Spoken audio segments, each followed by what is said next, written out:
बिस्मिल्लाहिर्रहमानिर्रहीम। अस्सलाम वालेकुम नाज़रीन, आप देख रहे हैं डिजिटल दावा नेटवर्क और मैं हूं हम्माद हमीद। नाज़रीन, सऊदी अरब के शहर अल-उला में सऊदी शहरी सारा दिन सारी रात वहां पर नंगे जिस्म नंगे बदन वो डांस करते रहे और ये डांस के मनाजिर और ये म्यूज़िक कंसर्ट के ये मनाजिर पूरी दुनिया में वायरल हुए कि सऊदी अरब के, और जहां दावा किया गया कि मदीना मुनव्वरा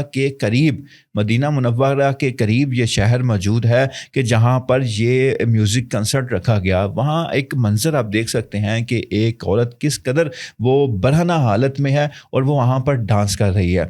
और जब ये दावा किया गया तो मैंने भी इसके ऊपर सर्च किया तो पता चला कि ये मदीना मुनव्वरा के करीब नहीं, जिसे हम कह सकते हैं कि मदीना मुनव्वरा के बिल्कुल साथ या उसके पड़ोस में ये तकरीबन 300 किलोमीटर का फासला है मदीना का और अल-उला का।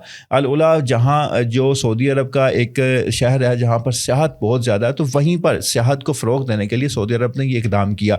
अब वहीं अगर पंजाब की बात करें, पंजाब कल्चर डे के नाम पर पंजाब में भी यही चीज़ें चल रही हैं, पाकिस्तान में भी यही कुछ हो रहा है। अब अगर किसी और मुल्क में बात की, तुर्की में देख लें, तुर्की में एक फेस्टिवल रखा गया जहाँ पर चीज़ें रखी गई, म्यूज़िक कंसर्ट हुए। अब ये सारे मामला हम एक साइड पर रखें कि जहाँ पर एक उम्मत मुस्लिमा का ये हाल है, तो वहीं एक मुल्क उम्मत मुस्लिमा का फ़लस्तीन भी है कि वहाँ की हालत ज़ार क्या है।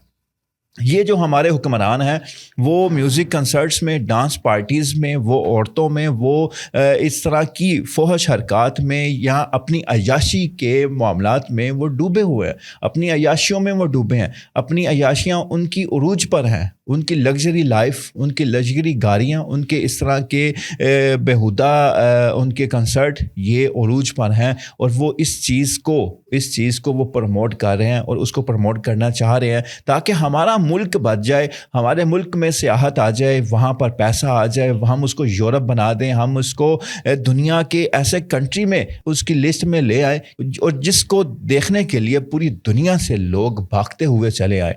मगर इनको पता नहीं है कि जब भी मुसलमान इस अय्याशी में पड़े, जब भी मुसलमानों ने ये अपनी अय्याशियाँ शुरू की तो वहीं से मुसलमानों का ज़वाल शुरू हुआ। हम मुग़लिया सल्तनत की एक बड़ी मिसाल हमें दी जाती है कि मुग़ल बादशाहों ने क्या किया जब वो इस तरह के म्यूज़िक कंसर्ट्स में, जब वो औरतों में, जब वो अपनी अय्याशियों में डूबे तो फिर किस तरह मुग़ल सल्तनत का ज़वाल शुरू हुआ। और ख़िलाफ़त उस्मानिया का भी आप देख लें, और ये चीज़, ये हरबे मोहम्मद बिन कासिम के दौर में भी, सलाहुद्दीन अय्यूबी के दौर में भी ये औरत का ये कार्ड खेला जाता था। तब से लेकर अब तक जब जब मुसलमानों का ज़वाल शुरू हुआ तो उसके पीछे मुसलमानों की यही अय्याशियाँ थी। तो आज भी जो मुसलमानों का ज़वाल है, मुसलमानों के ऊपर आज जिस तरह भूखे जानवरों की तरह काफ़िर टूटे हुए हैं, उसका भी मसला यही है, उसका भी जो रीज़न यही है। अब सऊदी अरब का पड़ोस ही बनता है ये फ़लस्तीन में सऊदी अरब का क्या किरदार है वो हमारे सामने है, पाकिस्तान का क्या किरदार है वो हमारे सामने है। ये सवाए बयानबाजी के, इमदाद के और इसके अलावा और कुछ भी नहीं है इनके पास। यहाँ सवाए प्रेस कॉन्फ्रेंस के, अपना एक बयान जारी करने के, प्रेस कॉन्फ्रेंस की वो जो उनके हाईलाइट्स हैं वो रिलीज़ करके अपना काम ये पूरा कर लेते हैं, मगर जो असल काम करने वाला उसकी तरफ कोई भी नहीं आता। ये अपना काम पूरा करके पुरसुकून हो जाते हैं। वहाँ पर 60,000 बच्चे, औरतें, बूढ़े जवान वहाँ पर शहीद कर दिए गए, मार दिए गए। उनकी लाशें किस हालत में वहाँ पर पड़ी हैं और किस तरह वहाँ पर वो जो ज़ख्मी हैं वो तड़प रहे हैं, मगर इनको होश नहीं है और ये अपने इसी मस्ती में, अपनी इसी अय्याशी में ये डूबे हुए हैं और इन्होंने डूबे ही रहना है। और इनके मुकद्दर में ज़िल्लत, पस्ती लिख दी गई है और इनके जब मुकद्दर में ज़िल्लत, पस्ती आएगी तो यकीनन उसका असर हमारे पर भी आएगा, हमारे मुआशरे पर भी आएगा, क्योंकि ये हमारे ही हुक्मरान हैं, हमने ही इनको चुना है, हमने ही इनको बादशाहत दी है।